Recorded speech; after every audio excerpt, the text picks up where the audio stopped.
국제개발협력 포럼 몽골편 시작하도록 하겠습니다. 황길신 대사님은 주 몽골 대사로 4대 몽골 대사를 역임하셨고요. 그리고 울란바토르 대학교에서 교수로도 이제 재직하셨습니다. 그리고 초원의 말 발굽 소리라고 하는 수필집도 발간하셔서 작가로도 이제 활동을 하고 계십니다. 그럼 저희 황길신 대사님을 모시도록 하겠습니다. 박수로 맞아주시기 바랍니다.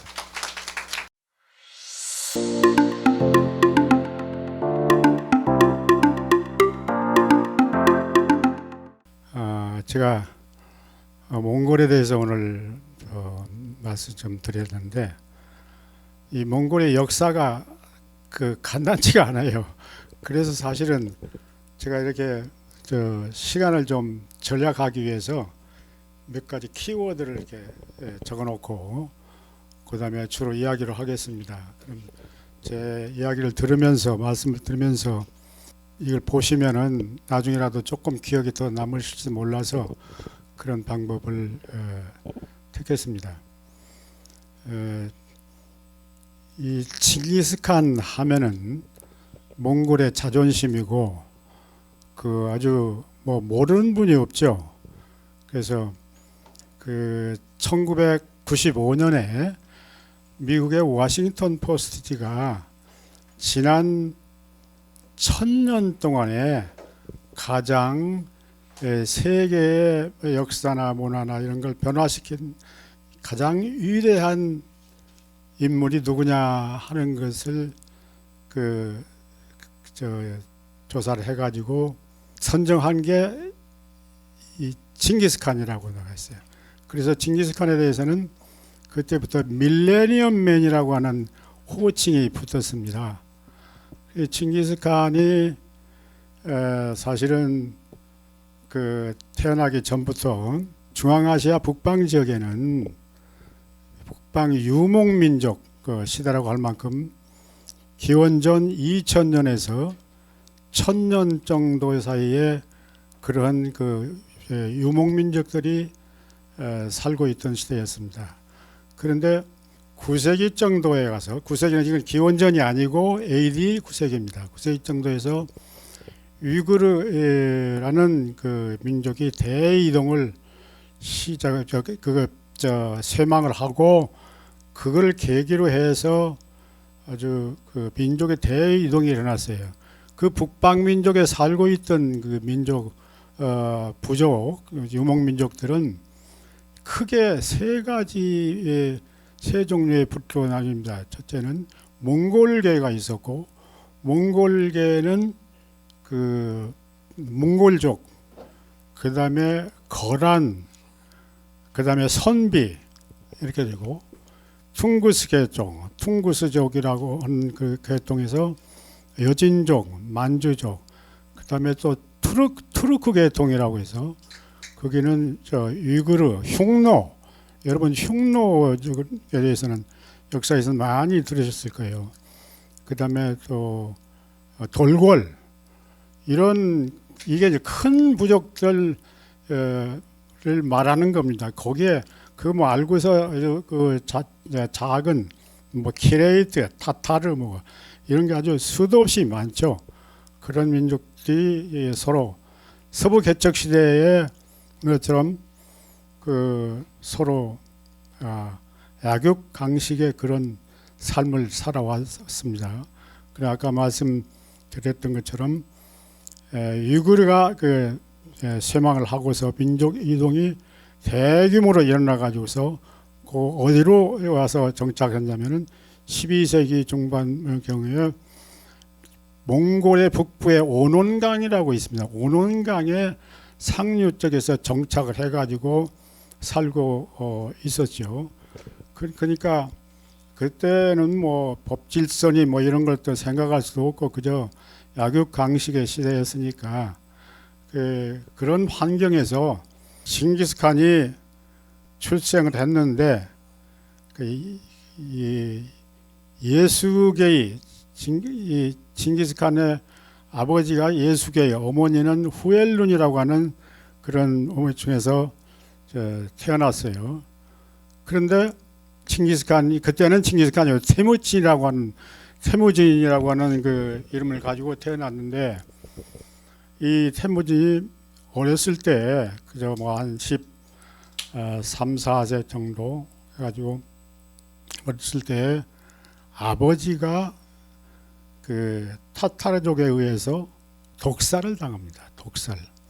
그러니까 그런 약육강식으로 하는 그런 그 살고 있는 것에 대해서 아버지가 독살을 당했으니 징기스칸으로서는 얼마나 그 복수심이 이제 그 불탈 것이고 굉장히 어렵게 자랐어요. 이렇게 자랐는데 역시 출중한 인물이라서 그런지 모르지만은 이 징기스칸이 옹칸이라고 하는 케레이트족의 군주하고 부자가 맹약을 맺습니다. 부자가. 그래가지고 힘을 얻는 거죠. 그 다음에 옹칸하고 말하자면 부자 맹약으로서 연합을 하고 그 다음에 몇 년 또 지나가지고서 자무카라고 하는 이 전술 하고 또 의형제 비슷한 것을 맺습니다. 그래서 징기스칸 하면은 옹칸하고 자무칸은 빼놓을 수 없는 그런 그 중요한 인물이에요. 징기스칸이 아버지 그 타타르족의 독살한 아버지의 복수를 하고 그래서 타타르족을 정복을 다 하고 또 그 다음에 다른 뭐 키레이트족 그런 막 그대로 정복을 하는 거예요. 그래가지고 성장을 하는 겁니다.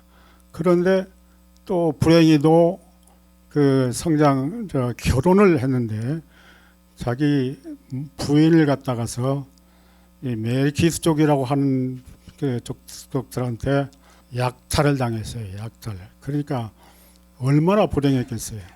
그래서 이 징기스칸이 성장하는데 그런 어려움이 많이 그 작용을 했다고 볼 수 있습니다. 그래서 이제 그 자그마한 부족들 다 정복을 하고 장악을 해서 1차 즉위를 하는 거예요. 징기스칸이. 그때는 징기스칸이라는 말을 붙이지를 않았어요. 그냥 몽골 부족의 칸이란 말은 황제란 뜻입니다. 황제. 그래서 칸이라고도 하고 또 그 한이라고도 하는데 보통 칸 하죠. 그런데 그 칸으로서 1차 그때가 1189년이었어요. 그래가지고 1차 몽골 부족의 칸이 됐고 그 다음에 이제 거기서 또 세력을 또 확장을 해가지고 그 다음에 2차에 가서 칭기스칸으로 즉위를 하게 됩니다. 칭기스 하면은 위대한 지도자라는 뜻이에요. 칸은 아까 말씀드린 대로 황제라는 뜻이고 그러니까 위대한 그 지도자 황제 막 그런 뜻이죠. 그러니까 참 그렇게 알으시고 그런데 그렇게 해서 이 주변에 다른 부족들 뭐 서한이 뭐 다른 족속들 자꾸 이제 정복을 해나갑니다. 서한은 정복 전쟁을 시작해 가지고서 1차, 5차까지 해서 완전히 끝내는 그런 저기가 돼 있죠. 그러다가 징기스칸이 언제 그 사망을 하냐면 이 사망하기 전에 유럽 서방 지금으로 말하면 유럽 서방 지역 호라즘인 어디냐면은 그 중앙아시아 그 북부 지역에서 유럽으로 가는 길목입니다. 호라즘. 지금으로부터는 뭐 그 지금으로 하면은 막 우즈베키스탄, 키르기스탄, 스탄자가 무슨 나라들이 있죠. 그쪽이 되게 호라즘이라고 해요. 호라즘에다가 또 그다음에 서방 정복도 시작을 하는 겁니다. 그래가는 결국은 5차 서하 5차 정복에서 사망을 했어요. 사망. 나이가 그때가 65세였어요. 근데 전쟁에서 사망을 했다는 이야기도 있고 또 일설에 의하면 소설 같은 데는 승마를 하다가 말을 타다가 낙마를 해가지고 후유증으로 죽었다는 얘기도 또 있습니다. 그러나 일반적으로 서하 5차 정벌에서 사망을 했다고 그렇게 알려지고 있죠. 징기스칸이 사망을 하니까 이제 누가 후계자가 있어야 할 거 아니에요. 징기스칸이 아들이 4명이 있었어요. 4명이. 근데 이름 일본에서 몰라도 되지만 주치 차가타이 차가데이 여기는 이제 어거데이라고 했는데 오고타이라고도 합니다. 근데 어거데이 3남 그다음에 톨루이 4남 그렇게 있었는데 여기서 재미있는 현상은 우리는 이제 장자 상속아니에요. 그런데 몽골은 막내 상속입니다. 막내가 상속권이 있어요.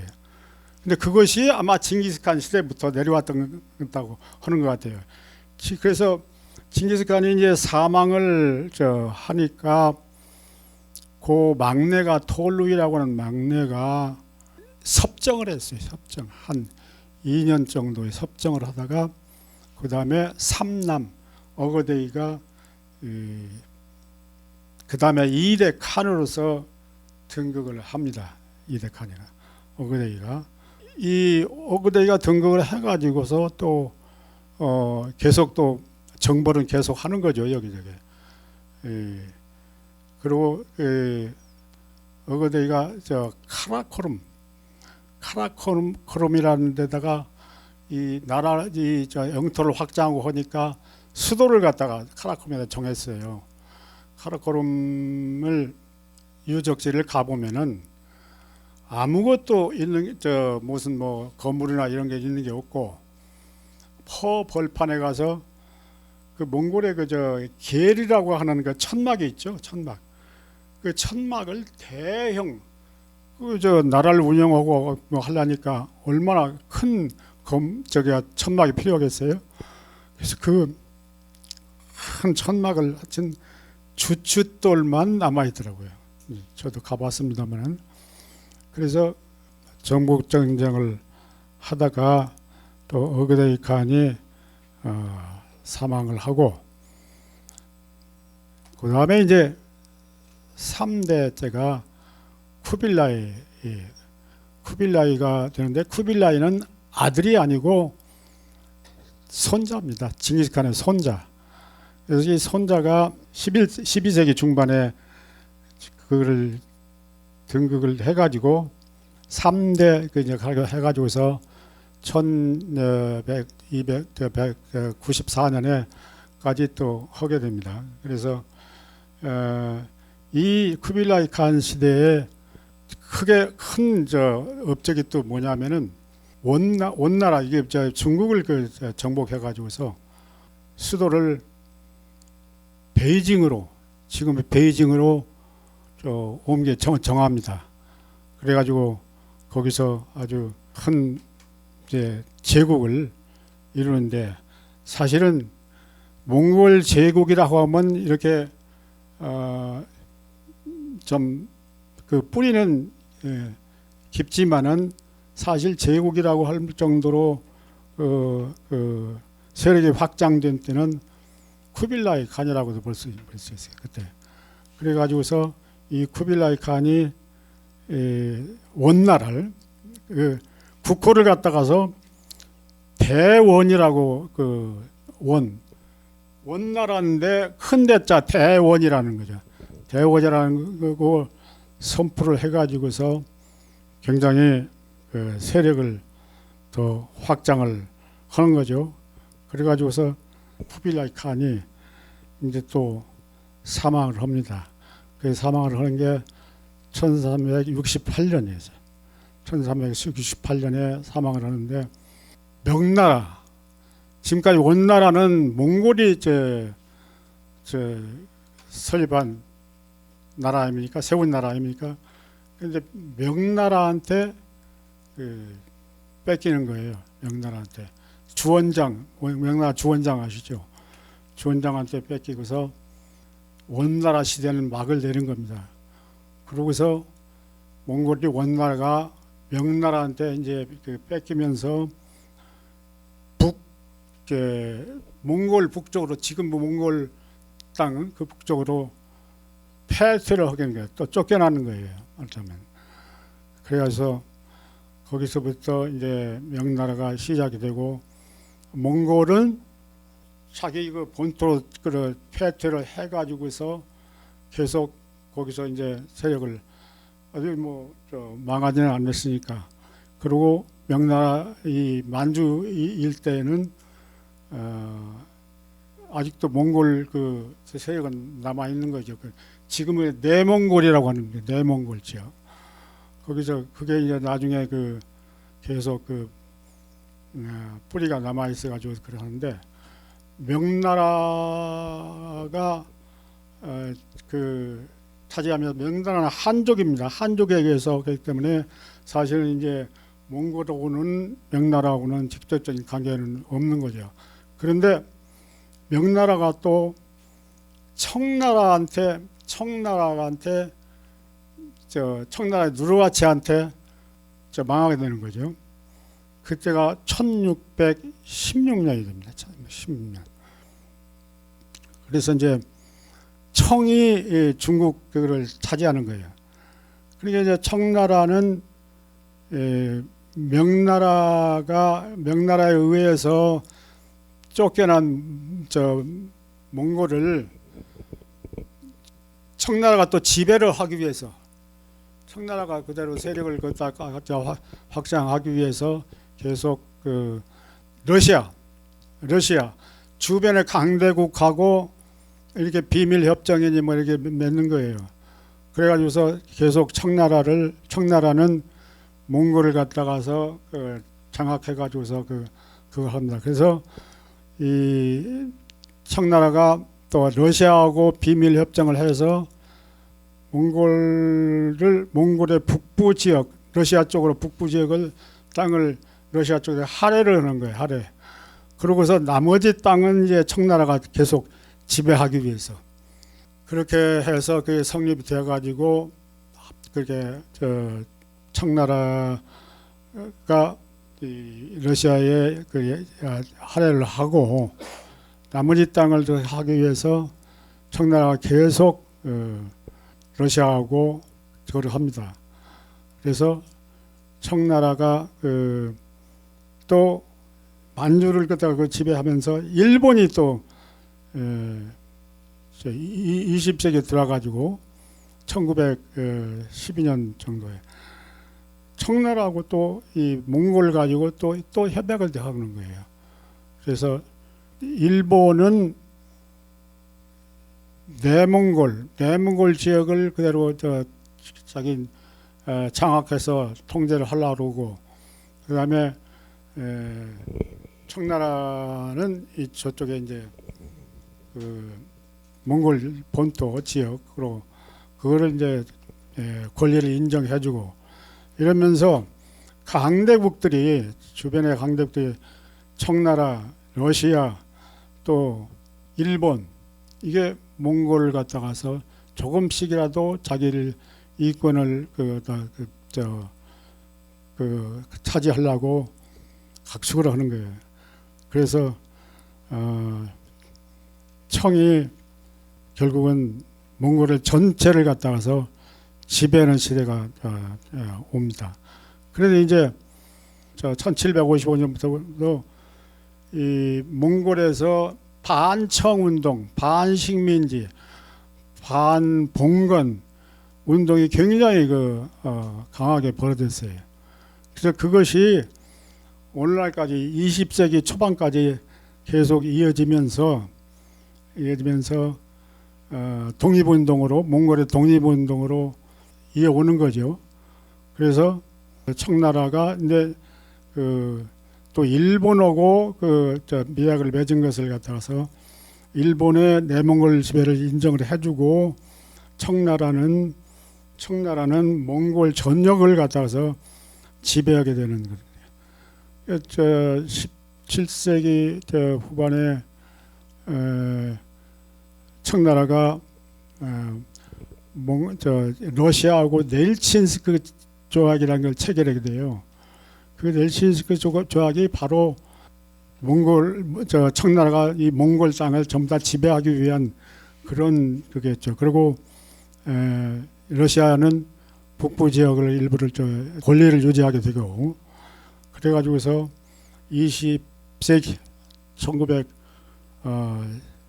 1910년대까지 이어져 옵니다. 그런데 청나라가 이제 그 내부에 그래서 중화민국으로 또 바뀌는 거죠. 중화민국. 그래서 중화민국의 신해혁명이 1911년에 일어납니다. 이 신해혁명이 바로 그 몽골의 독립운동의 촉진제가 돼가지고서 촉진제가 돼서 몽골이 청으로부터 독립을 하고, 그다음 하는데 몽골 지금 외몽골 내몽골에 있는데, 외몽골은 지금의 몽골 땅이 외몽골이고, 내몽골은 지금 중국의 청나라에서 창조돼가지고 중국 땅에 지금 일부가 돼 있어요. 내몽골이라고 해가지고서 중국의 자치 구역으로 지금 편입돼가지고서 내몽골의 인구가 아마 지금 따지고 보면은 몽골은 인구보다 더 많아요. 그 내몽골도 독립운동을 계속 하다가 나중에 결국은 중국의 소위 한족화 동화 정책에 의해서 사실상 중국으로 좀 동화가 돼 버렸습니다. 그래서 독립운동도 지금 일어나지 않고 중국의 55개의 소수민족 중에 하나로 이제 내몽골의 그분들이 그 속에 들어가 있어요. 그래서 몽골 지금은 공화국입니다. 몽골이 독립을 해서 1921년에 독립을 쟁취했죠. 러시아하고 또 연합을 해가지고, 그게 1921년에 독립을 위해서 특히 공적을 세운 수흐바타르라고 하는 그 장군이 있어요. 그 장군이 소위 진압군하고 전쟁을 해서 승리를 했죠. 그날이 1921년 7월 11일입니다. 7월 11일. 그 7월 11일을 몽골의 지금 국경일로 정해가지고 7월 10일부터 15일까지를 국가 축제일로 정했어요. 그래서 몽골 말로는 나담이라고 합니다. 나담 축제라고. 그래서 그렇게 돼 있고, 그래가지고 1924년에 완전히 몽골 인민공화국으로서 독립을 자치를 얻게 됩니다. 그것이 그때까지 되고, 그 다음에 몽골 인민공화국의 주권을 찾아가지고 이거를 1945년 얄타 회담이 있죠. 얄타 회담에서 그렇게 독립을 인정해 줬어요. 그래서 완전히 자치 민주공화국으로서 독립을 하고서 나간 거죠. 그런데 그것이 사회주의 국가, 그러니까 그때의 또 몽골 인민공화국이 사회주의 국가로서 구소련 다음으로 두 번째 세계 사회주의 국가가 된 거예요. 그래서 이제 사회주의가 되면서 또 소련의 주권 독립국가는 독립국가지만 소련의 영향을 또 쭉 받았죠. 그래가지고 소련의 위성국 비슷하게 이렇게 지나오다가 1990년 유럽의 그 소위 독일이 통일이 되면서 유럽이 통합이 되는 거 아닙니까? 동서진영이 통합이 되는데 그게 따라 가지고서 몽골도 완전히 민주공화국으로서 다시 민주화를 이룬 거죠. 그래가지고 우리나라하고도 1990년에 외교관계를 수립하고 그 전에는 외교관계 없었어요. 몽골이 1945년 그 제 두 번째 사회주의 국가로서 그 소련 인정을 받을 때 북한하고는 이제 굉장히 그 북한은 사회주의 국가 이 긴밀한 관계가 맺어지게 되는 겁니다. 북한이 1949년에 조선민주주의 인민공화국으로서 국가를 세울 때 또 두 번째로 소련에 이어서 두 번째로 국가 승인을 해준 나라가 바로 몽골입니다. 그래서 오늘날까지 이제 완전히 이 사회주의 진영도 아니고 서방 진영도 아닌 중립적인 입장에서 위치해서 지금 국가의 독립을 유지하고 있는데 사실은 실질적으로는 친서방주의예요. 친서방주의. 왜 그러냐면은 이 사회주의 그 국가들 소련하고 잘 지내봤고 또 북한하고 잘 하고 해봤지만은 얻은 게 없잖아요. 우리나라하고 1990년에 그 외교관계를 수립한 이후에 우리하고 관계가 훨씬 더 지금 좋아졌어요. 그리고 우리가 경제적인 그 협력이나 이런 것도 우리가 더 많이 이제 북한에서 뭐 얻을 게 아무것도 없어요. 그러니까 그러나 그 자기네들은 중립을 지킨다고 열심히 그렇게 하죠. 그렇지만 실질적으로 우리나라와 훨씬 관계가 밀접합니다. 지금 여기까지 대충 몽골의 역사에 관해서 말씀을 드렸습니다. 이제 지금의 몽골 정치 체제는 이원 집정제로서 완전히 국회의원 직접 선거하고 대통령도 선거하고 총리는 국회의원 선거에서 선거해가지고 국회에서 이제 선출을 하고 그렇게 되어 있습니다. 몽골은 지금 인구가 한 335만 정도, 최근의 인구가 얼마 안 됩니다. 땅은 국토는 156만 평방킬로미터. 우리 한반도의 한 7배 정도 됩니다. 7배. 그리고 이 광대한 국토에 인구가 330만 밖에 안 된다는 것은 굉장히 그 경제적으로 볼 때는 아주 취약하지 않습니까? 그런데 몽골은 자원이 아주 풍부해요. 자원이 세계 한 10대 자원 부국입니다. 이게 자원 중에서는 이제 석탄, 동, 금, 그다음에 이 우라늄도 나와요. 몰리브덴, 이래 가지고 그 자원이 참 풍부해서 이 자원을 잘 개발해 가지고서 활용하면은 잘 살 수가 있어요. 잘 살 수가 있는데 다만 이 광대한 국토를 개발을 하려면은 얼마나 투자를 많이 해야 됩니까?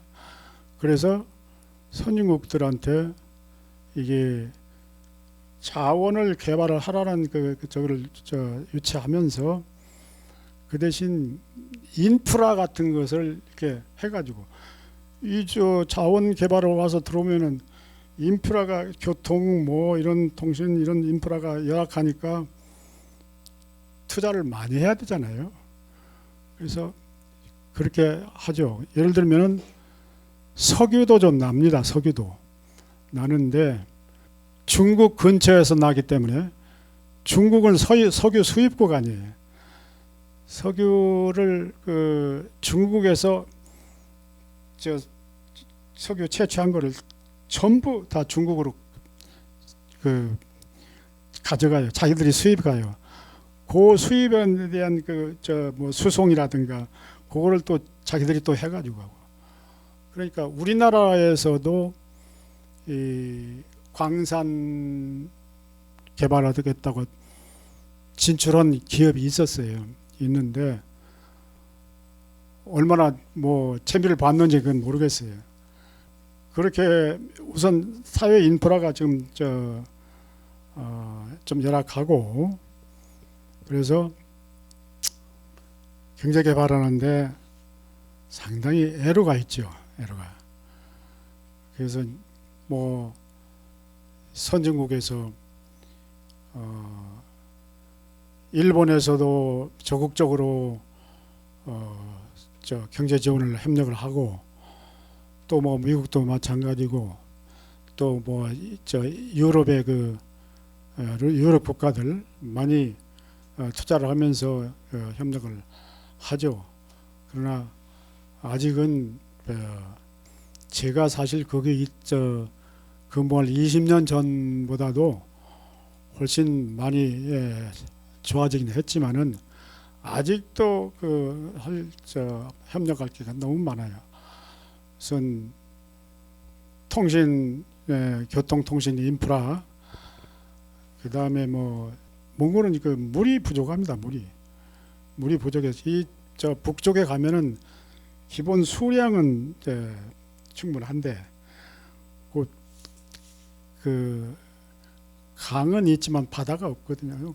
그래서 뭐 농업용수라든가 사람들이 음용수라든가 이런 거를 이렇게 아주 취약해요. 그래서 물이 굉장히 부족합니다.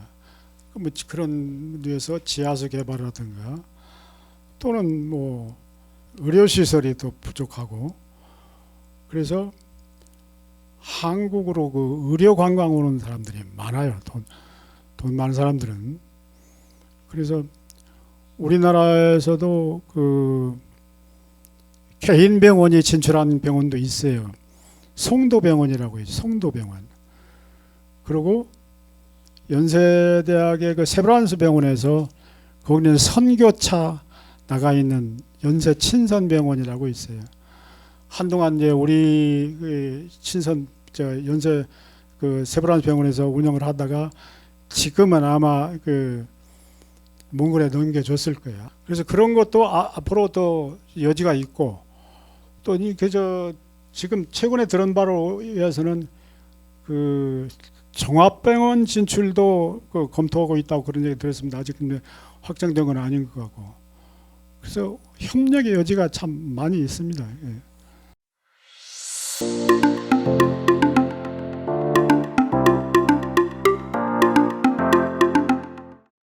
안녕하십니까.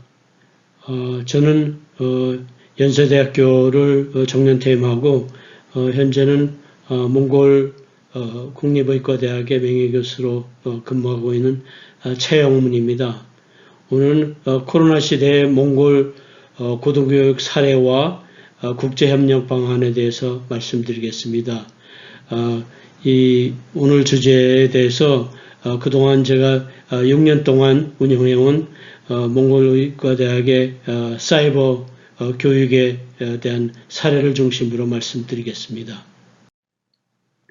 먼저 오늘 이 세미나의 메인 주제가 고등교육을 통한 지속적인 국제협력 방안이기 때문에 어떤 몽골 같은 그런 개발도상 국가의 지속적인 발전을 위해서는 유엔에서 제시한 그 지속 가능 발전 목표, Sustainable Development Goal을 하나의 틀로 해서 말씀드리는 게 좋을 것 같아서 그 SDG에 대해서 먼저 살펴보고 거기서 그 중에서 저는 고등교육 중에서 보건에 대한 보건 의료의 고등교육을 중심으로 말씀드릴 텐데 먼저 몽골의 보건 의료 제도에 대해서 간단히 살펴보고 또 그 다음에 몽골의 고등교육 제도에 대해서 말씀드리겠습니다.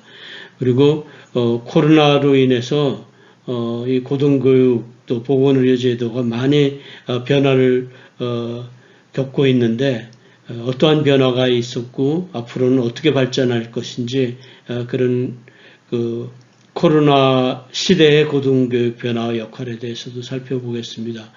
그리고 제가 그동안 설립해서 지금까지 운영해 오고 있는 몽골 국립의과대학의 보건의료 온라인 교육 사례를 간단히 발표를 드리고 그 경험을 중심으로 앞으로 포스트 코로나 시대에 몽골 보건의료 고등교육 발전을 위해서 어떤 한국의 대학이 어떻게 협력을 할 수 있는가, 어떻게 지원을 할 수 있는가에 대해 그런 방안을 결론적으로 말씀드리겠습니다. 먼저 지속 가능 발전 목표 SDG를 살펴보면 교육이 네 번째 목표로 아주 중요한 목표입니다. 그리고 그 위에 세 번째 목표에 보건이 있는데 저는 보건의료의 교육 이 중에서 그 고등교육에 대해서 말씀드리고 또 이것에 대해서 어떻게 17번째 목표인 그 국제협력을 통해서 어떻게 고등교육, 보건의료 교육의 발전을 우리가 지원할 수 있는가 그 방안에 대해서 살펴보겠습니다.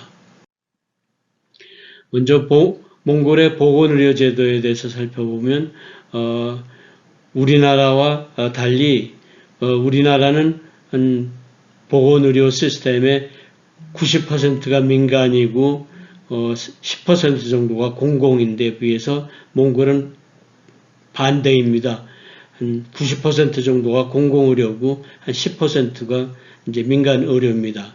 공공의료 전달 체계는 1차, 2차, 3차로 이렇게 확실하게 구분이 되어 있는데 우리나라도 구분은 되어 있지만 우리나라보다도 훨씬 더 엄격하게 이 3차 의료 제도가 확립되어 있습니다.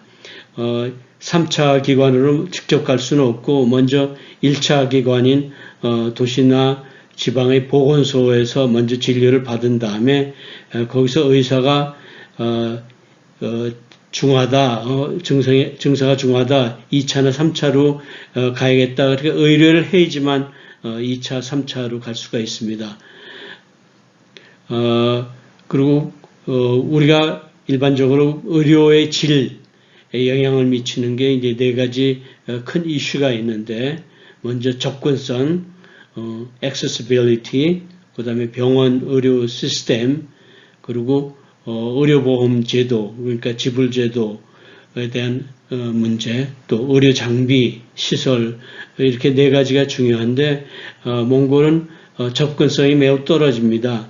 그 이유는 몽골은 굉장히 지리적으로 큰 나라입니다. 남한의 한 16배 정도로 되어 있고, 그런데 3차 의료기관, 전문 의료기관은 14개가 있는데 모두 다 울란바토르가 있어서 나머지 이제 21개 주에 있는 그 2차 병원에서 2차 병원이나 보건소에서 증세가 심해져서 그 전문병원 3차 병원까지 오려면은 굉장히 먼 거리를 이동을 해야 되는 그런 지리적으로 접근성이 매우 떨어지는 문제가 있습니다. 그리고 각 주 안에서도 굉장히 보건의료기관이 서로 멀리 떨어져 있어서 상당히 접근성이 많이 떨어지고 있습니다. 또 병원 시스템도 전체적으로 시설이 매우 열악합니다. 그리고 의료보험제도는 우리나라 같이 전국민 의료보험이 되어 있습니다. 근데 우리는 의료보험이 돼 있어도 상당히 많은 부분을 환자가 부담을 해야 되는데 여기는 일단 공립병원으로 들어가면 입원을 하게 되나 치료를 받게 되면은 대부분의 90% 이상을 의료보험에서 커버를 합니다. 근데 입원 기간이 이제 10일로 제한이 돼 있어서 오래는 있을 수는 없습니다. 근데 제가 최근에 병원에 좀 입원을 했었는데 증세가 좀 심해지면은 저는 2주일 정도를 입원을 했습니다. 더 있을 수도 있습니다. 근데 의료보험이 있으면은 저의 경우는 이제 전액 무료가를 치료를 받을 수 있었습니다. 근데 이렇게 그 14개밖에 전문 의료기관이 없고 다 이게 울란바토르만 있기 때문에 병원에 들어가기가 상당히 입원하기가 어렵다는 그런 문제가 있습니다. 그리고 의료 장비나 시설 그런 게 상당히 열악해서 많은 그 의약품이나 그런 걸 자비 부담으로 또 해야 됩니다. 의학교육제도, 의료 부문의 이제 고등교육이라고 할 수 있는 의과대학의 교육제도를 보면은 의과대학은 우리나라하고 매우 유사합니다. 6년제고, 그런데 국립대학은 제가 근무하는 몽골 국립의과대학 하나뿐이 없고, 이제 민간 사립의과대학이 10개가 있는데 질이 현저하게 떨어지고 있습니다. 그리고 몽골의과대학은 학부가 한 6,000명, 그러니까 한 학년에 1,000명씩 돼서 상당히 학생 수가 많고 그렇습니다. 대학원이 이제 한 1,500명 되고 그렇습니다. 수련회는 우리나라 인턴 레지던트하고 좀 비슷하지만 우리나라 인턴 레지던트는 3차 기관, 수련기관에서 집중적으로 임상교육을 받는데 여기는 2년 동안 의무적으로 보건소에서 근무해야 되기 때문에 임상 트레이닝을 제대로 못 받는다는 게 큰 문제로 지적이 되고 있고, 나중에 이 사람들이 의사가 돼서도 상당히 의사의 수준이 좀 낮다는 그런 문제가 있습니다. 이 기간, 레지던트나 이런 기간에도 주로 보조 역할을 하고 그래서 임상 경험이 많이 부족해서 중환자를 치료하는 데 있어서는 상당히 질적인 문제가 심각합니다. 몽골의 전체적인 고등교육 제도를 보면은 우리나라나 미국과 상당히 유사합니다. 학사는 3년에서 5년으로 120학점, 석사는 2년 정도로 30학점, 그리고 박사는 이제 한 4년 정도로 60학점. 우리나라나 미국과 유사합니다. 근데 몽골은 1920년부터 한 70년 동안 소련의 이제 지배를 받았는데 그 소련으로부터 이제 독립한 후에 1991년부터 고등교육 기간이 14개로부터 95개까지 아주 급증했습니다. 특히 공립은 17개로 이렇게 증가한 반면에 사립은 78개로 아주 급증했습니다. 근데 학생 수는 공립이 60대 40으로 이제 더 많은 편이고 그래서 많은 조그만 사립 대학들이 많이 생겼습니다. 그래서 문제는 이런 사립 대학들이 많이 생기면서 재정적으로 문제가 있고 교수의 질이나 또 학생의 질, 또 교육의 질이 상당히 공립 대학보다 떨어지고 있습니다. 코로나로 인해서 이런 고등 의료기관에 많은 변화가 생겼습니다.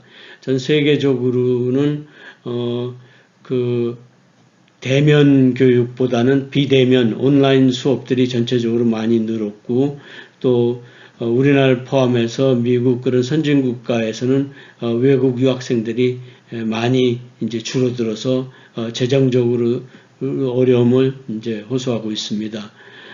그리고 학생들도 이렇게 학교를 가지 못하고 이제 집에서 있음으로써 도서관도 잘 이용 못하고 실습하는데도 좀 어려움이 있고 아직 그런 온라인 교육에 익숙하지 않습니다. 그리고 많은 대학들이 이제 온라인으로 교육을 하고 있는데 그런 IT 인프라가 제대로 갖춰지지 않아서 그냥 줌이나 구글 그런 걸로 이렇게 교육을 하면서 좀 교육의 질이 많이 떨어지는 그런 현상을 보이고 있습니다. 몽골도 마찬가지로 또 경제적으로도 더 어렵고 그래서 학생 수가 많이 감소했는데 공립은 그럭저럭 학생들이 많이 있지만 사립대학은 아주 학생 수가 많이 줄어들어서 상당히 어려움을 겪고 있습니다. 몽골에는 한국 교단에서 세운 대학이 3개나 있는데 그 대학들도 상당히 어려움을 겪고 있습니다. 그리고 마찬가지로 대부분이 이제 IT 인프라가 갖춰지지 않고 있기 때문에 온라인으로 정상적인 수업을 하는데 이제 어려움이 많습니다. 그럼 지금부터 그동안 제가 6년 동안 운영해 오던 몽골 국립의과대학의 보건의료 온라인 교육 사례를 말씀드리겠습니다. 몽골은 좀 전에 말씀드린 것 같이 남한보다 16배나 클 정도로 이제 땅이 넓은데 국립대학은 울란바토르에 지금 하나밖에 없습니다. 나머지 10개의 대학은 여기저기 있지만 상당히 질이 많이 떨어지고 그래서 지방의 그 도립병원 21개 도립병원에서 근무하는 의사들이 이제 석사 박사과정을 하기 위해서 울란바토르 국립의대까지 오는데 상당히 어려움을 많이 겪고 있습니다. 그래서 2015년 제가 국립의대 총장님하고 교육부 장관을 찾아뵙고 한국에는 이게 사이버 대학이 많이 있는데 여기는 하나도 없다. 그러면서 의과대학의 이런 교육의 어려움, 통학의 어려움을 말씀드리고 사이버 대학의 허가를 요청을 해서 허가를 받았습니다. 그래서 그때 정식으로 그 석사과정 사이버 대학원을 이제 인가를 받아서 시작을 했는데 지금까지도 이 저희 사이버 대학의 유일한 온라인 사이버 대학입니다. 몽골에서. 근데 설립 이후로 학생 수가 급속도로 증가해서 현재 8개 학과에 2,000명 이상의 석사과정 학생들이 있습니다. 그래서 오프라인은 한 1,500명 정도인데 오프라인보다도 오히려 학생 수가 많고 또 학교에서 등록금 수입이 많이 들어오기 때문에 최근 2년 연속 몽골 국립의과대학 내에서 최우수 기관으로 선정이 되었습니다. 이 표는 그동안 한 6년 동안의 입학생 추이인데 의학과 메디슨 이게 제일 학생 수가 많고 그 다음이 이제 이 하스피탈 매니지먼트라고 이건 제가 학과장으로 이제 이 과를 만들었는데 병원 경영과 의료 정보학을 이제 합한 과입니다. 그 과가 두 번째로 이제 학생 수가 많습니다. 근데 여기 이제 보시다시피 작년 코로나 이후로 학생 수가 이렇게 급증된 것을 알 수가 있고 앞으로도 이 코로나가 계속되면서 학생 수가 계속 늘어나리라고 생각을 합니다. 이 온라인 사이버 대학은 아무래도 e-learning 시스템이 상당히 중요한데 e-learning 시스템은 한국의 많은 대학들이 쓰고 있는 바와 같이 무들 기반의 이제 e-learning 플랫폼을 사용하고 있습니다. 무들은 이제 오픈 소스 소프트웨어로 이제 무료로 다운 받아서 쓸 수가 있는데 그거를 각 학교에 우리 학교의 이제 특성에 맞게 바꾸는데 그게 좀 기술적으로 쉽지는 않은 문제고 또 무들 기술자도 많지 않은데 저희는 재정상으로 그 한국에서 기술자를 초청을 할 수도 없는 형편이라서 자체적으로 이제 modify를 해서 커스터마이징 해서 지금 사용하고 있습니다. 무들에서는 이제 뭐 그 출석 체크하는 거라든지 온라인 채팅을 토론을 한다든지 뭐 퀴즈 그 여러 가지 기능이 있는데 그런 걸 사용을 하면서 여기 특성에 맞는 많은 부분을 이제 추가했습니다.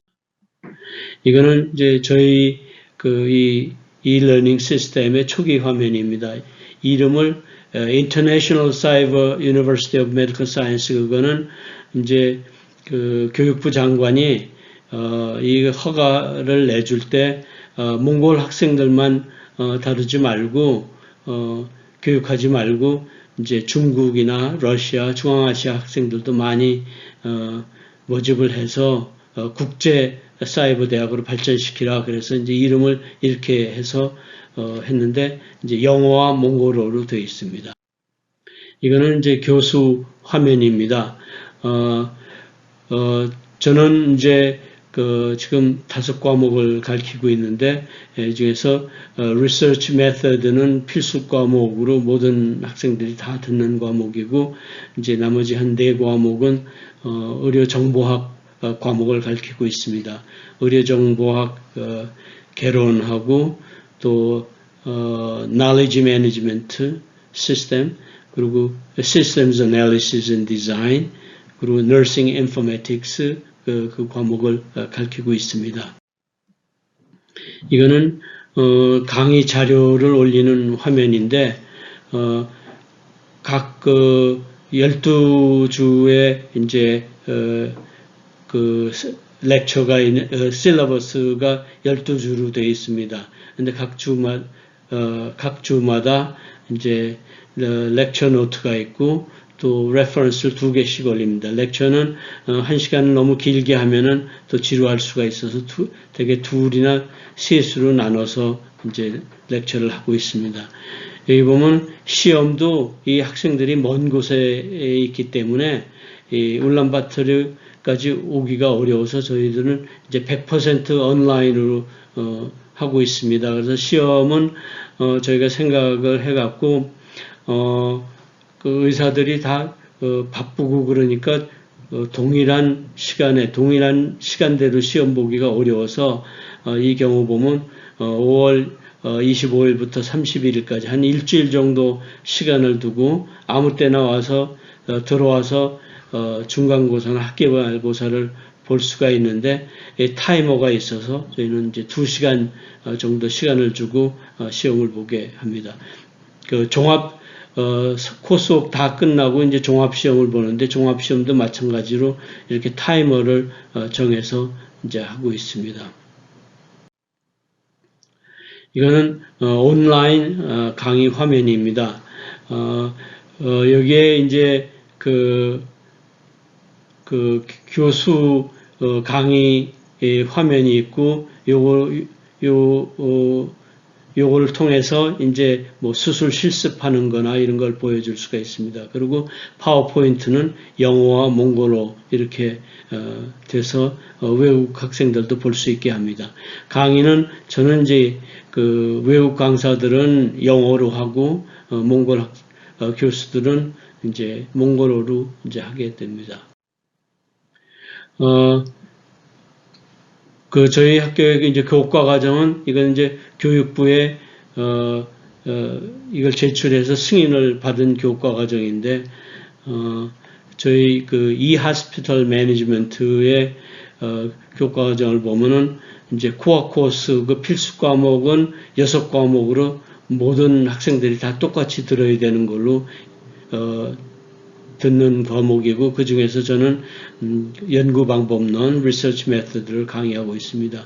그리고 이제 그 전공 필수와 전공 선택 과목들이 있는데, 이거는 병원 경영의 선택 과목이 이제 한 반 정도 되고, 의료 정보학이 이제 반 정도 됩니다. 이 코스웍을 다 마치면 그 다음에 이제 논문으로 정식 그 논문 완전히 풀 논문은 아니지만 좀 연구 계획서를 좀 디테일하게 하는 형식으로 다시 했습니다.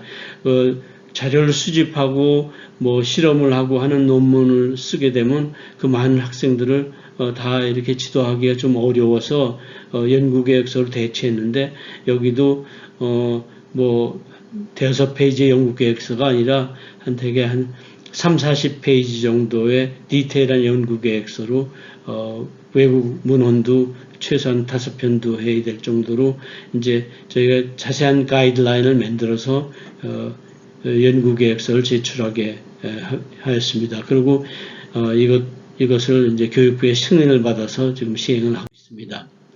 이거는 이제 각 실러버스 과목의 실러버스의 한 이해인데, 저는 이제 이거는 리서치 메서드의 이해입니다. 이 한 학기에 한 과목당 이제 12주로 되어 있고, 강의마다 이제 그런 제목이 주제가 따로 있고, 그 숙제와 미텀 또 학기 말고사들이 있습니다. 학생들이 이제 학사 관리를 학점 관리를 루스하게 하면은 학생들이 많이 제출도 안 하고 또 공부를 열심히 안 하고, 그래서 질이 낮아질 수가 있기 때문에 학점 관리를 좀 엄격하게 해서 숙제를 제출 안 하거나 결석을 하게 되면, 결석은 이제 시스템이 체크해서 일주일 동안 한 번도 들어오지 않으면은 무조건 결석이 됩니다. 다시 바꿀 수는 없고, 그래서 대개 한 3분의 1 정도는 F학점이 돼서 다시 수강을 해야 됩니다.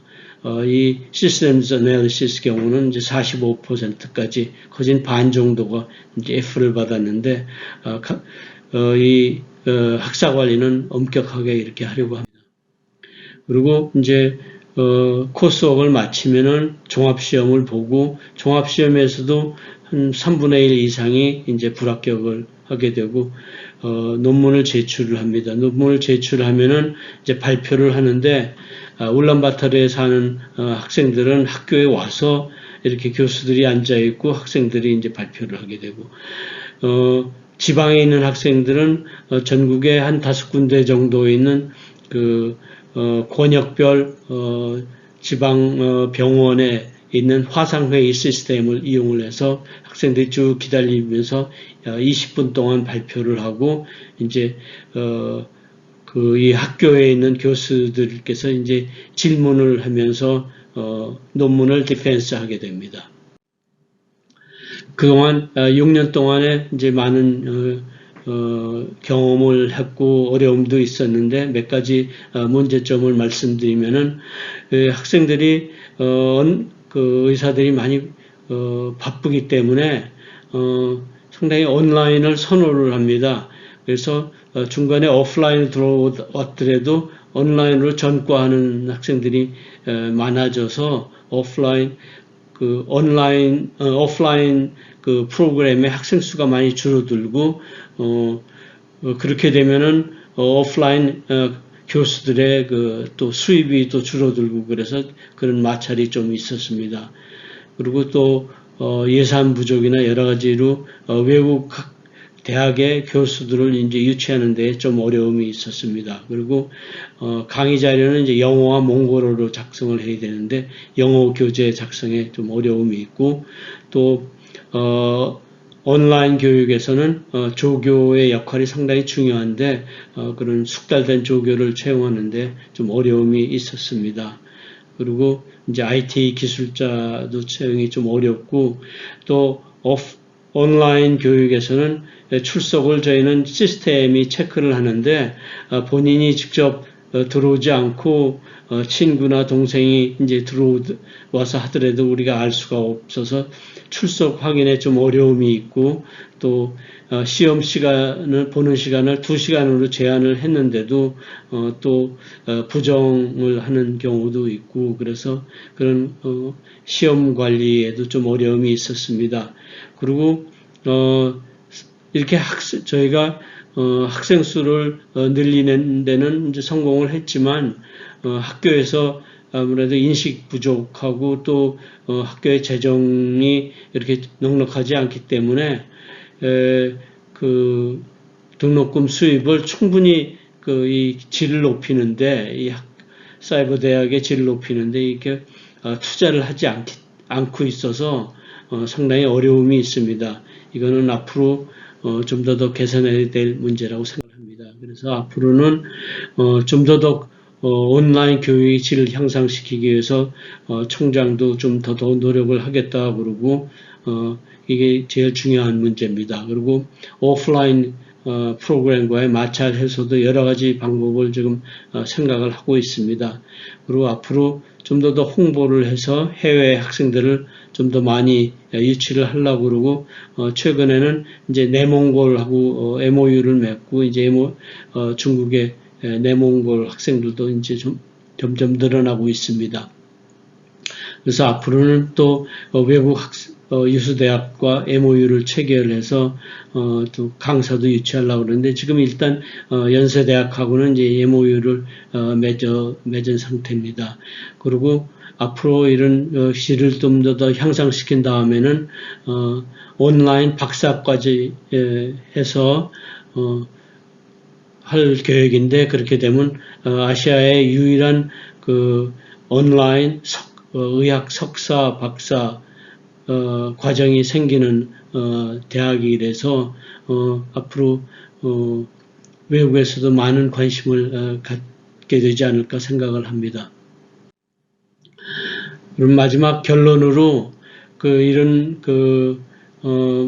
몽골에서의 이제 사이버 대학의 이제 운영 경험을 좀 활용을 해서 앞으로는 포스트 코로나 시대에 몽골의 고등교육, 특히 의학 고등교육의 발전을 위해서 한국하고 어떠한 협력 방안을 강구해야 되는가 그걸 좀 살펴보겠습니다. 먼저 한국 대학이 이렇게 이 몽골 대학들을 지원할 그 중에 제일 우선적으로 할 수 있는 게 이게 비대면이고 그렇기 때문에 온라인으로는 한국에서 교수가 직접 몽골까지 오지 않고도 이제 이런 온라인으로 강의를 지원할 수 있기 때문에 앞으로는 그런 MOU나 이런 걸 맺어서 한국에서 좀 더 좋은 강의를 이렇게 몽골에 지원하는 그런 게 상당히 필요할 것 같습니다. 그리고 또 온라인 교육에 필요한 IT 인프라를 또 지원하는 것도 큰 도움이 되리라고 생각을 합니다. 그런 기술적인 것 외에 또 온라인 교육하는 방법도 교수와 또 조교들의 교육 방법도 또 한국에는 이제 그 온라인 경험이 많기 때문에 그런 교육 방법도 지원하면 큰 도움이 되리라고 생각합니다. 그리고 또 특히 이제 한동대학 같이 몽골의 재경대학하고 MBA 과정을 같이 운영하면서 많은 경험이 있는 대학들은 그런 그 미래 경영 환경에 맞는 새로운 기술과 지식을 또 교육을 지원하는 게 좀 필요할 것 같습니다. 이 맥켄지가 최근에 이제 그 발표한 그 자료를 보면 앞으로 이것은 맥켄지에서 최근에 제시한 포스트 코로나 시대에 필요한 기술들입니다. 이걸 보면은 베이직한 그 디지털 IT 기술 외에 leadership and managing skill, 그리고 critical thinking and decision making, 또 project management, 그리고 adaptability and continuous learning 같은 그런 그 cognitive한 스킬들이 필요하다고 그럽니다. 근데 이러한 지식과 기술들은 몽골이 상당히 취약한 부분이고 상대적으로 한동대학교는 많은 경험을 쌓고 있는 그런 대학이기 때문에 이러한 새로운 기술들을 몽골에 제공하고 도와주는 게 상당히 필요하리라고 생각합니다. 그럼 이상으로서 제 발표는 마치겠습니다. 감사합니다.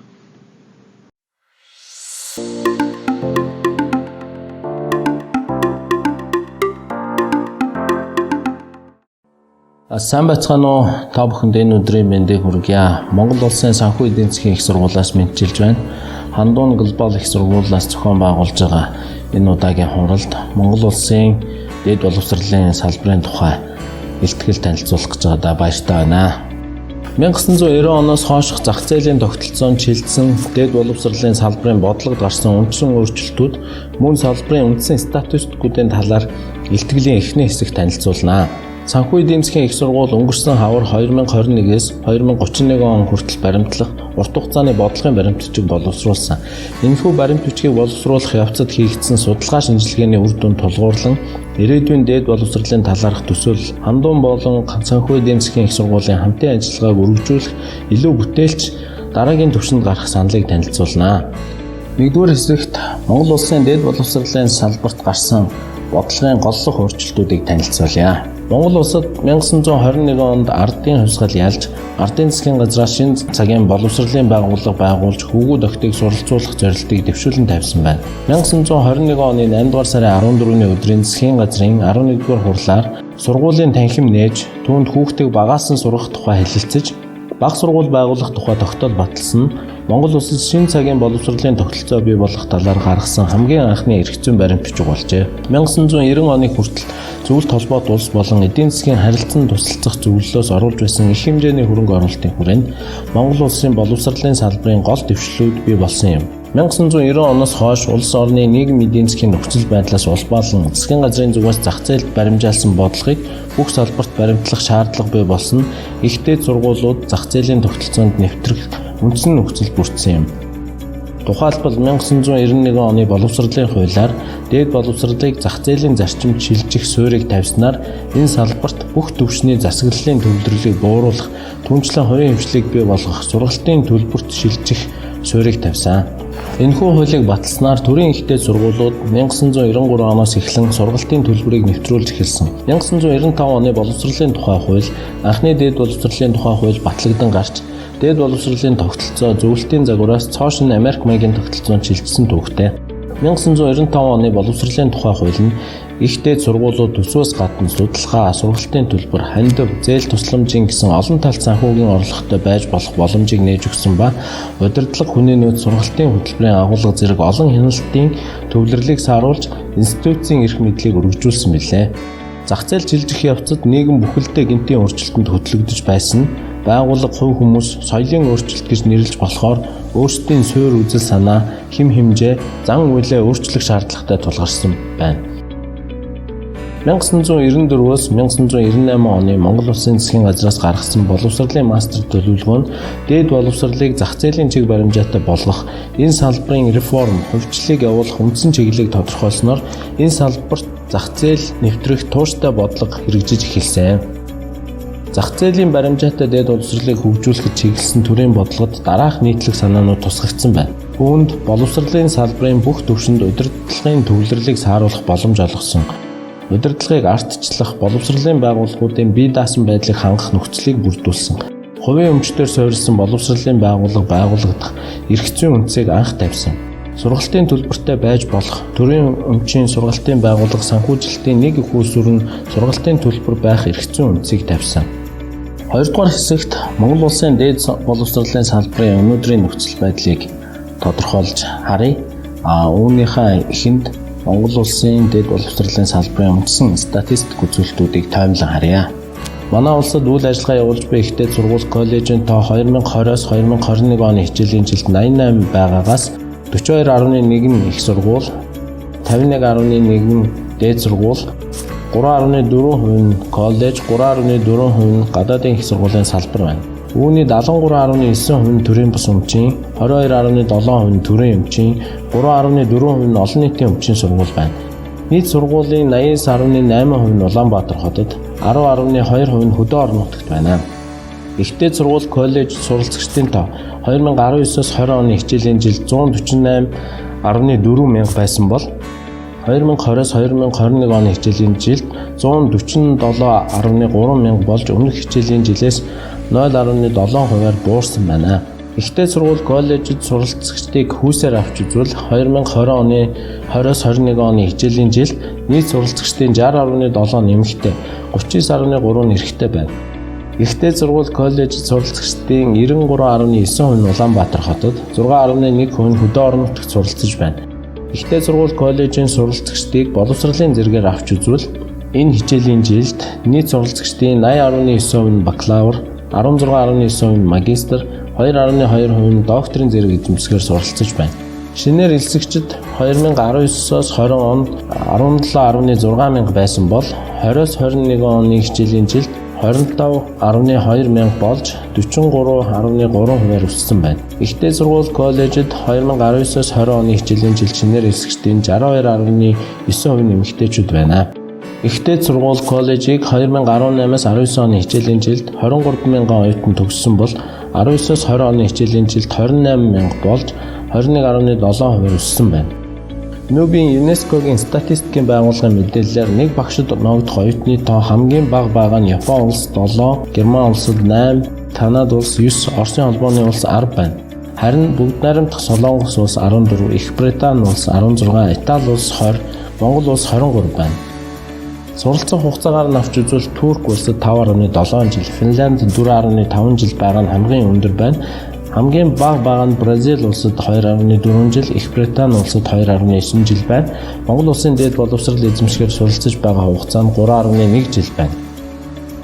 Олон улсын түвшинд авч үзэхэд дээд боловсролын нийт төгсөгчдийн дийлэнх хувь нь санхүү бизнесийн удирдлагын чиглэлээр төгссөн байна. Тухайлбал Бразил улсад 35.6%, нь Турк улсад 34.6%, нь Оросын холбооны улсад 33.1%, Монгол улсад 24.9%, холбооны бүгд найрамдах Герман улсад 23.4%, Их Британд 22% нь энэ чиглэлээр төгссөн байна.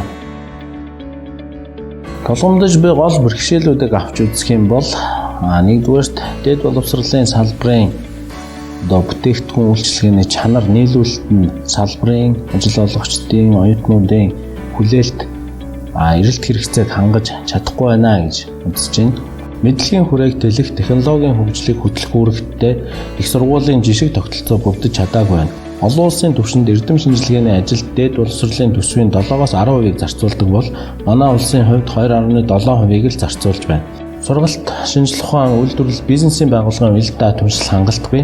Дээд боловсролын сургалт судалгаан зах зээлийн эрэлт хэрэгцээ, үндэсний хөгжлийн бодлого тэргүүлэх чиглэлтэй уялдахгүй байна.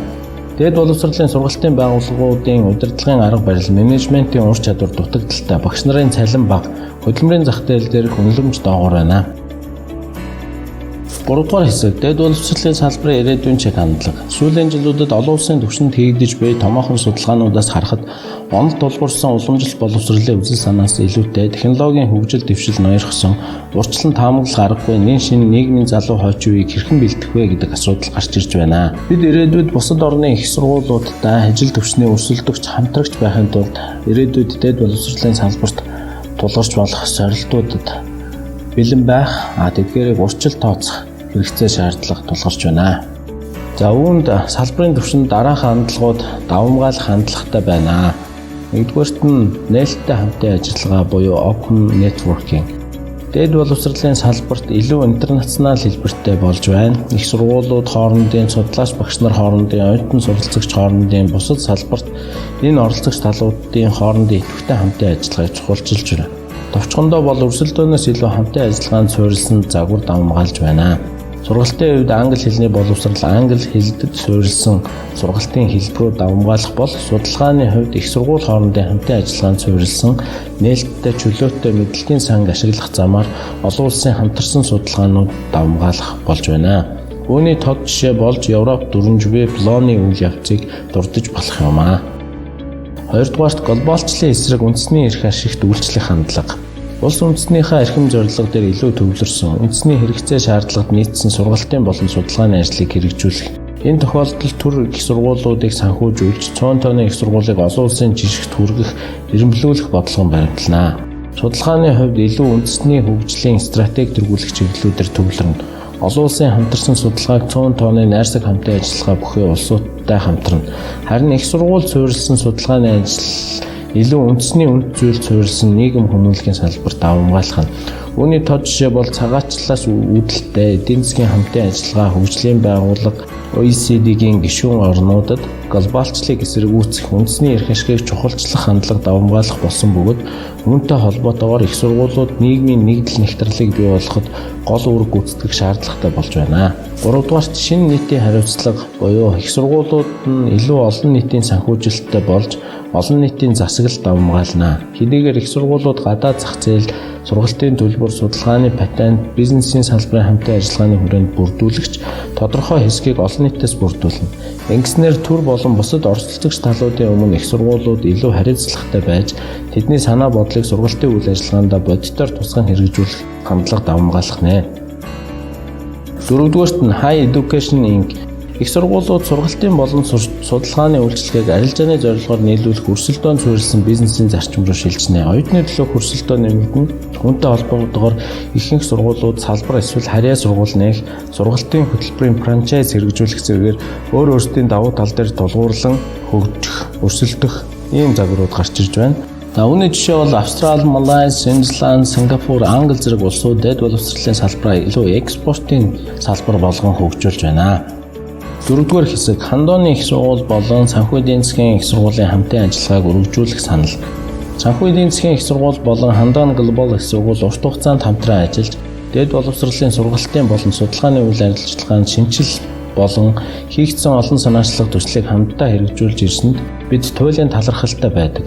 Бидний үйл ажиллагааг ямагт дэмжин хамтран ажиллаж ирсэн хоёр сургуулийн үеийн удирдлагууд эрдэмтэн багш нар тэр дундаа Хандоон глобал их сургуулийн агсан түвшний сургуулийн захирал Кин Сон Ю болон эрдэмтэн багш Йонг Чан Су нарт тусгайлан санхүү эдийн засгийн их сургуулийн нийт хамт олон болон хувьяасаа чин сэтгэлийн талархал илэрхийлье. Манай сургууль урт хугацааны судалгаа шинжилгээний үр дүнд тулгуурлан 2021-ээс 31 он хүртэлх урт хугацааны хөгжлийн бодлого болох стратегийн төлөвлөгөөгөө боловсруулан баталсан.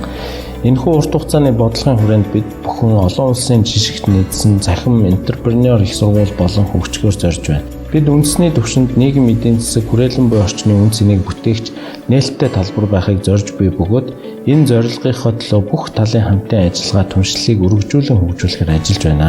Энэхүү бодлогын хүрээнд өнгөрсөн жилүүдэд хоёр хөрш орны болон бүгд найрамд Хятад ард улс, Оросын холбооны улсын их сургуулиудтай хамтын ажиллагааг шинээр эхлүүлэх, хөгжүүлэх ажлыг хийж байна. Иймд бид эртний хамтрагч Хандооны глобал их сургуультай дараах чиглэлээр хамтын ажиллагаагаа өргөжүүлэх саналтай байна. Нэгдүгээрт нь зорилгын төлөөх түншлэл. Хоёр сургуулийн хөгжлийн үзэл баримталд нийтлэг тусгагдсан. Дайны дэлхийн доктортой хөгжил 50 нэмрээ оруулах, энтерпренеур сэтгэлгээтэй дэлхийн иргэнийг бэлтгэх хамтын зорилгын хүрээнд хоёр улсын төрийн болон төрийн бус байгууллагууд бизнесийн салбар, орон нутгийн иргэд зэрэг бүх талын оролцоонд тулгуурсан сургалт судалгаа, нийгмийн инновацийн төсөл хөтөлбөрүүдийг санаачлан хэрэгжүүлэх саналтай байна.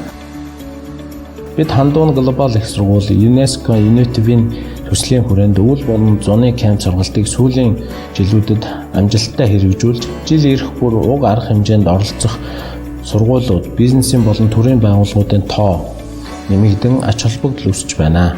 Энэ сайн туршлага дээр үндэслэн дээр дэвшүүлсэн зорилтыг бодит ажил хэрэг болгон хэрэгжүүлэх боломжтой гэж үзэж байна. Хоёрдугаарт нь олон улсын түншлэлийн хүрээнд Дээд боловсролын ирээдүйн чиг хандлагад ажиглагдж буй нэг зүйл бол энэ цаг үед их сургуулиуд өрсөлдөх биш хамтрах, хамтдаа үн цэнийг бүтээхийг чухалчлах шаардлагатай болох нэ. Европын холбоонд идэвхтэй явагдаж буй Болоны үйл явц буюу хамтран үйл явцыг сайн туршлага болон өнөөдрийн хүртэл хөгжүүлсэн олон улсын хамтын ажиллагаанд тулгуурлан бид Хандууны их сургуультай хамтран бүс нутгийн их сургуулиудын хамтын талбарыг хөгжүүлэх хүсэлтэй байна. Бүс нутгийн их сургуулиудын хамтран нийтлэг үнд зүйл зарчмыг тодорхойлон хамтдаа хөгжих нээлттэй бүтээлч талбарыг хөгжүүлэх саналтай байна. Хамтын үнцэнд тулгуурлан энэ салбарт нэгдсэн их сургууль нөөцөө хуваалцах, харилцан бие биенээ дэмжих зарчмаар бүс нутгийн эрэлт зэрэгцээнд нийцсэн боловсролын бүтээгдэхүүн үйлчлэгийг хөгжүүлэх, олон улсын хамтарсан хүрээлэн бүс нутгийн стартап компаниудыг боожуулах, төрийн байгууллагуудыг сургалт болон судалгааны үйл ажиллагаанд татан оролцуулах, дэмжлэгийг нь авах зорилгын төлөөх түншлэлийг хөгжүүлэх саналтай байна. 3 дугаарт их сургуулиудын хамтын талбар. Бид нээлттэй хамтын талбар байх зорилтын хүрээнд Монгол Улсын дэд боловсролын салбарт UFA Network University Entrepreneur төслийг эхлүүлээд байна.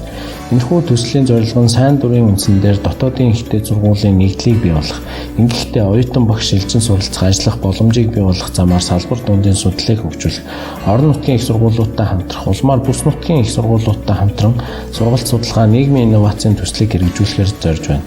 Бидний энэхүү санаачлагыг дэмжин 3 эрдэнэ багшийн дэд сургууль тус төсөлд нэгдсэн. Манай хоёр сургууль хамтын бүтээлч түншлэлтэд тулгуурлаад Монгол Улсын дэд боловсролын салбарт шинэ инновацийг гаргах, салбар дундын судлалыг хөгжүүлэх, Монгол Улсын хөдөө орон нутагт тэр дундаа хязгаар нутагт тулгарч байгаа нийгмийн эдийн засгийн асуудлуудыг шийдвэрлэх манлайлагч антрепренеруудыг хамтран бэлдэж чадна гэдэгтээ итгэлтэй байна. За та бүхэнд анхаарал тавьсанд баярлалаа.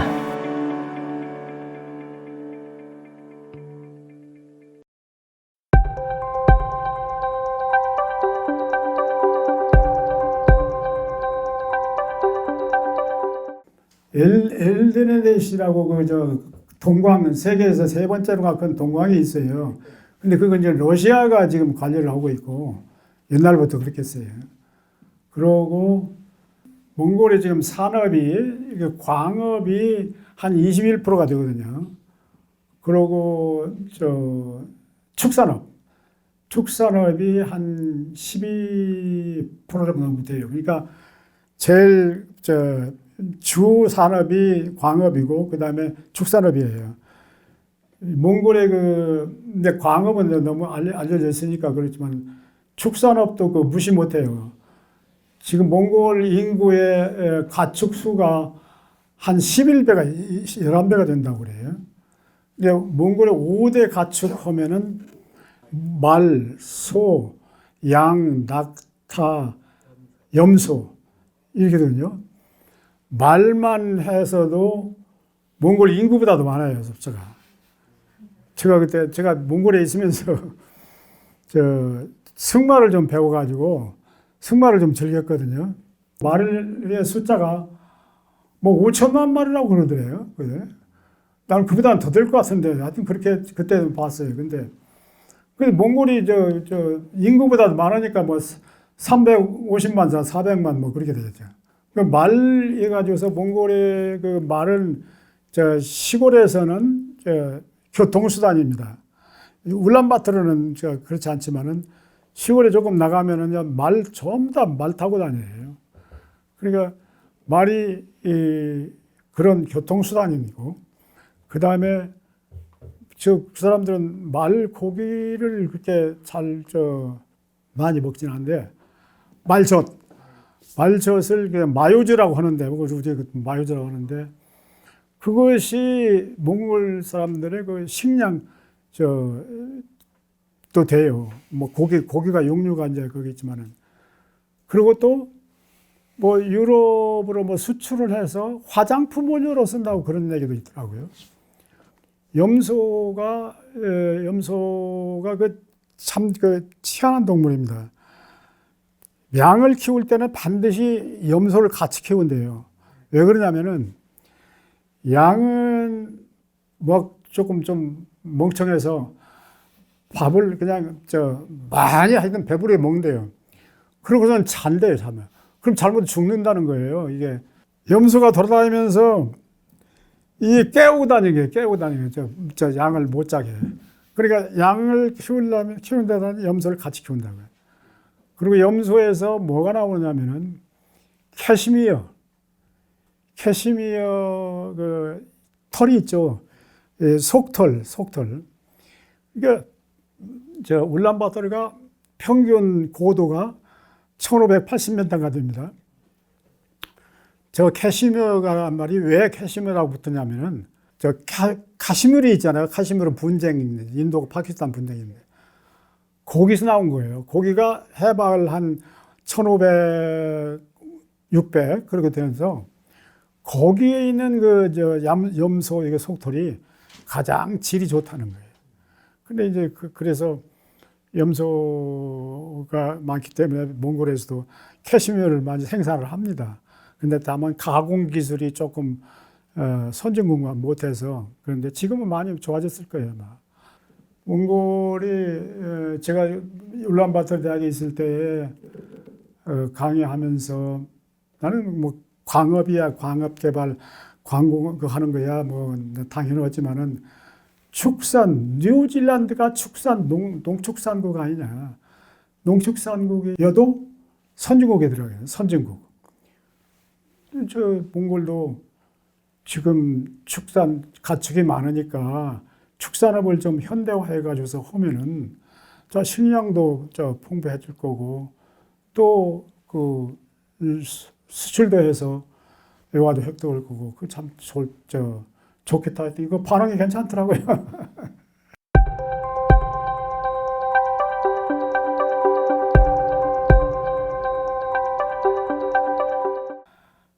몽골에 이제 거의 다 국립대학이 많아요. 사립대학도 있지만은 몽골 사람들이 머리가 좋습니다.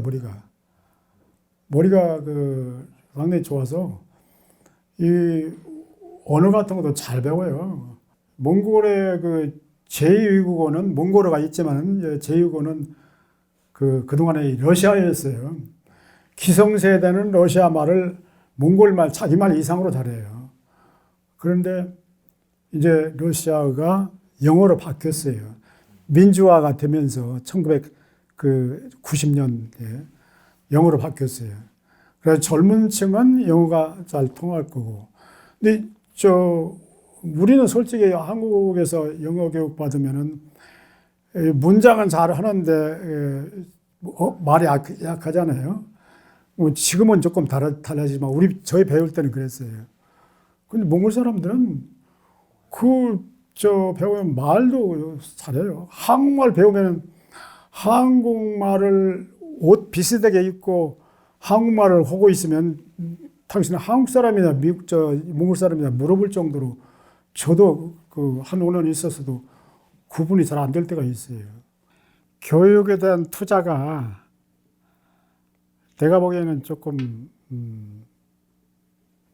그렇게 만족스럽지 못하지 않은가 그런 생각이에요. 물론 다 재원이 들어갈 문제가 그렇지만 학교 시설이라든가 또는 아무튼 교육 투자에 내적인 충실을 기하기 위해서 교육 투자하는 것이 그렇게 다른 분야에 비해서 그렇게 많지는 않지 않나 그런 생각이 있는데, 근데 이건 제가 지금 좀 피상적으로 아는 것을 말씀드리는 거지 깊이 교육 정책이나 교육 문제에 대해서 깊이 관찰을 못했으니까 만족할 만한 답변을 못 드려서 제가 죄송합니다.